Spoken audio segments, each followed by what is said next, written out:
Okay, so here we are in the monetary policy area, and one of our first models is coming up very shortly, guys, the Taylor rule. I know you like your numbers, I know you like your models, so we have our first one coming up very, very shortly here.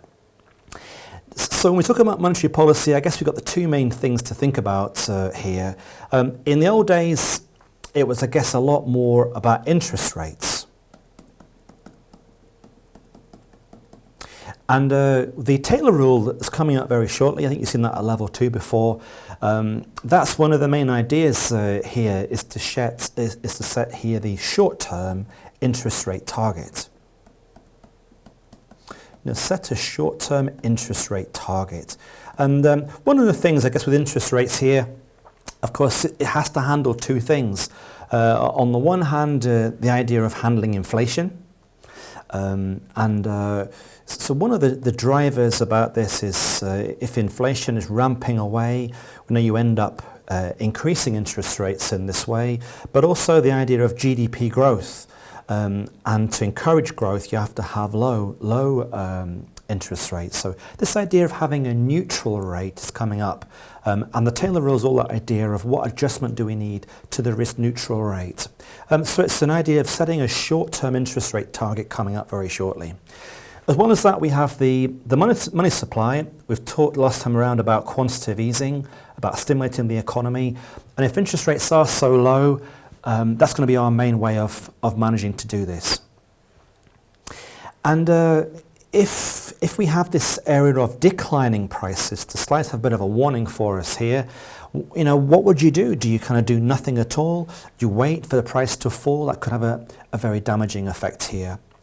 If there are zero interest rates, one of the theories would be, okay, well, invest in other assets. Don't put money in cash, invest elsewhere. But there is also, guys, the risk aspect to think about as well. If we are in this kind of risky environment, you might decide not to invest but wait anyway. So let's bring in an old friend, an old favourite from level 2, which is the famous Taylor rule. Now I want to make a point here that there are two versions of this. And the one that has the most prominence, I suppose, in the 2020 curriculum, as you can see here, is when we're talking about the nominal version.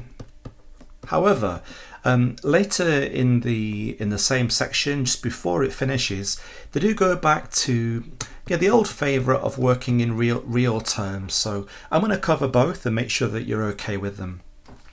Now, typically in an economics morning version of the question, this can easily be 4 minutes. Sometimes could even be 5 minutes. Remember that the marks are minutes here, and I mention this because it indicates quite a lot how much you're exposed to write, what they're looking for as far as the exam technique and how much of your workings to show. And what I would say, my advice would be, where you have a 4 or 5 minute question, for sure show the formula. Guys, here you have our Taylor formula for the nominal. This is the nominal one here.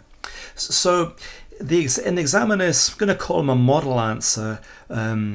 Although they write it in their model answer, we don't have time to write quite as much as they write. But in their model answer, the examiner would always briefly say what the model does. So in the Taylor rule, remember here it says here, used by central banks to estimate a short-term interest rate target. That's the idea of the Taylor rule. Now that there are two competing problems that we're looking at with the economy. The first one is inflation. And the second competing problem, as you can see from the formula, is GDP. And normally inflation here is too high. Yeah, inflation here is a problem, often being too high, and GDP has the problem of being too low.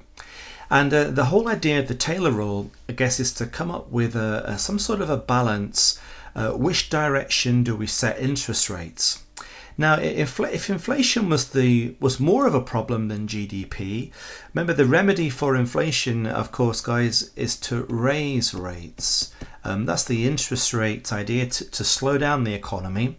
And the remedy there for GDP, to try and stimulate the economy, is to lower rates. So if we're looking at each one of these individually, you're going to raise rates for inflation, going to reduce rates for GDP. How do you handle it where they're both a problem? Well, guys, the answer is you look to see which is the bigger problem. Which is the bigger problem relative to the target or long-term trend? So, for example, if inflation was the bigger problem, we're going to end up increasing rates.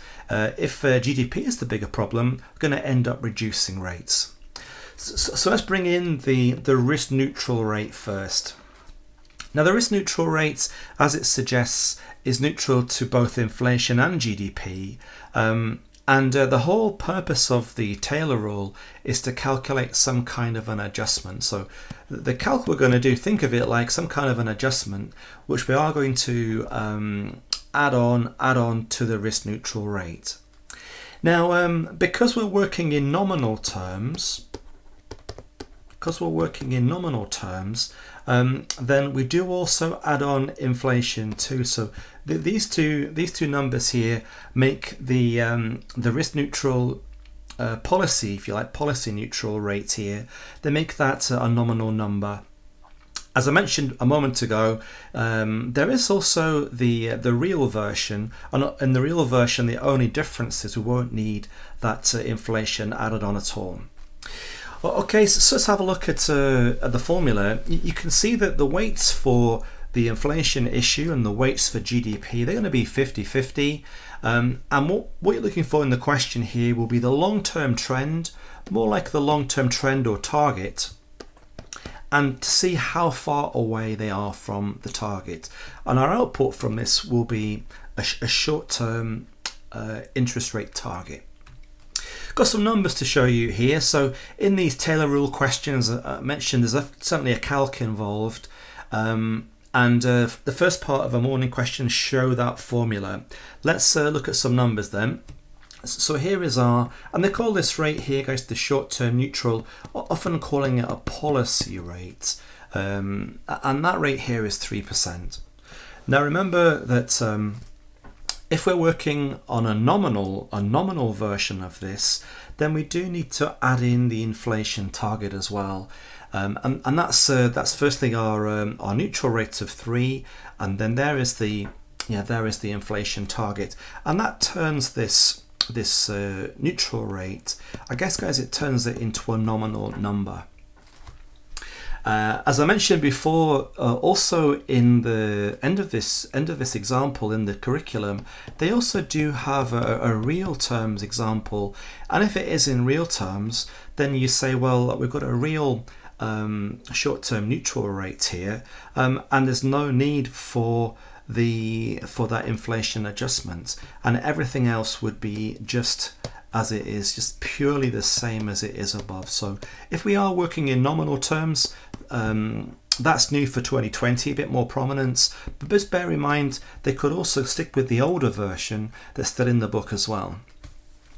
Now notice that we're looking firstly for our targets. So our targets, guys, come in here. Now, firstly for GDP, what's our long-term trend or target? Well, guys, it should be 2. Now, what's the current level of GDP or expected GDP is only at 0. So I'm going to put in here what we kind of expect our expected level for GDP. Now we can see that GDP here is far too low, and the remedy here should be to lower rates. In fact, we're 2 away from our target. Let's now go to the inflation. Now, the expected value, here's our expected value there for inflation is 4. And in this case also, it's 2 away. So think about the idea behind the formula. Which of these two is the bigger problem? Well, you can see, guys, here that GDP kind of is minus 2 away. If we weight that by 0.5, it's kind of minus 1 away. And we see here that inflation there is plus 2 away, weighting that away by 0.5. Here is plus 1 away. So the net effect of that is they're kind of equally a problem. And that's why netting those two off kind of comes there to 0, meaning because they're kind of equally a problem, we're not going to increase or decrease rates in either direction. And all we're left with really is the short-term policy rate and also the inflation, guys, that inflation adjustment as well here. Negative interest rates. We mentioned there are different categories of clients here. You and I, perhaps a retail client or a commercial client, or more like a wholesale, banks between banks. And negative interest rates in our text are a lot more affecting the wholesale market rather than you and I. I mentioned earlier that fees that you might pay on your bank accounts, they can have the effect of negative rates, of course, too, when you factor in all the fees that you're charged on top. But in terms of it, negative interest rates haven't been passed on generally. This is the idea of negative yield or negative return by overpaying, perhaps paying a lot more for a treasury bond or a fixed income investment here. But the idea, guys, that if you've got negative interest rates, what do you do with your money? Do you go ahead and spend it? This uncertainty here, the risk that's around, may prevent customers from investing and may not invest with those funds instead. What we're saying here is that in many of our models, like our famous, for example, CAPM, we know you need to have a risk-free. Got to have a risk-free somewhere. How do you handle it if current rates are negative? They complicate the process. What the book is saying here, if there is a current negative rate, use a long-run rate that you can rely on a lot more. Use a long-run rate. Something that it makes a lot more sense, if you like. Now, if you look back at the past, then you won't find too many examples of negative rates. It's not generally possible to kind of pick up on this. Harder to incorporate that into your planning. That's what we're saying here. Be aware, guys, of the data here. Could be quite tough to interpret, seeing this might not play out in the same way, especially if you have different fiscal policy that wasn't around, like QE, for example, didn't have the same QE at that time. So we talked about monetary policy, interest rates, and things like QE. Let's have a think about our fiscal policy here as well. And because we've talked about the business cycle quite a bit in the earlier slides as well, and especially the idea of stimulating, and trying to slow down the economy here. So in this overheating period, slowing down the economy in this way, in the kind of boom period here, trying to boost, and that boost might be talking about lowering taxes, increasing spending, trying to spend your way out into the recovery, if you like, as well too. If you want to rein in growth, guys, here, doing the opposite, more tightening in this way too. Now, it can be quite tough to get that right, especially you might slow down the economy a bit too much. So we have a bit on the yield curves coming in as well. And when the economy is a lot more expansive, goes fiscal, taxation of spending, and monetary policy, low interest rates, we got our upward sloping yield curves. And when we're a lot more restrictive, when we have higher taxes, less spending, and we have higher interest rates, because we have this downward sloping in this way. And that can be a sign that we're heading towards that downturn. One of those famous signals that could be predicting a downturn, the economy likely to contract coming in. when you have this mixture coming in here where the kind of these two are in the opposite directions, a lot more mildly effects are coming in here. You'll curve more mildly upward sloping. When it's other way around, monetary restrictive, fiscal more expansive, more or less flat.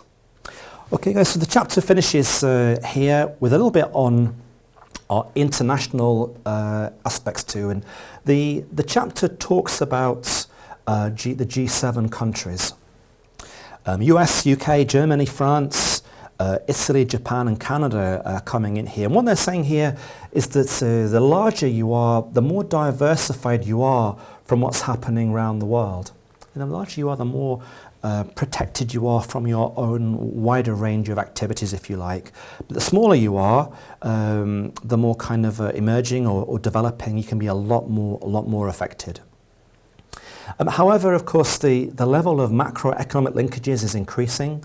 International trade, of course, as well. Well, one example of this might be the Euro crisis, the Eurozone crisis that we had.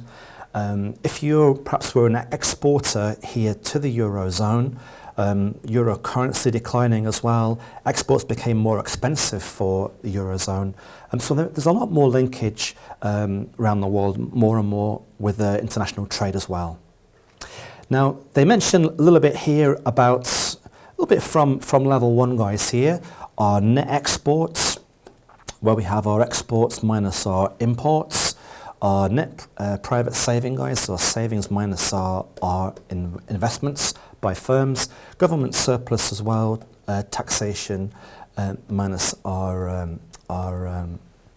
government spending coming in here as well. So they talk a little bit about the impact guys of the current account and coming up as well in the capital account as well.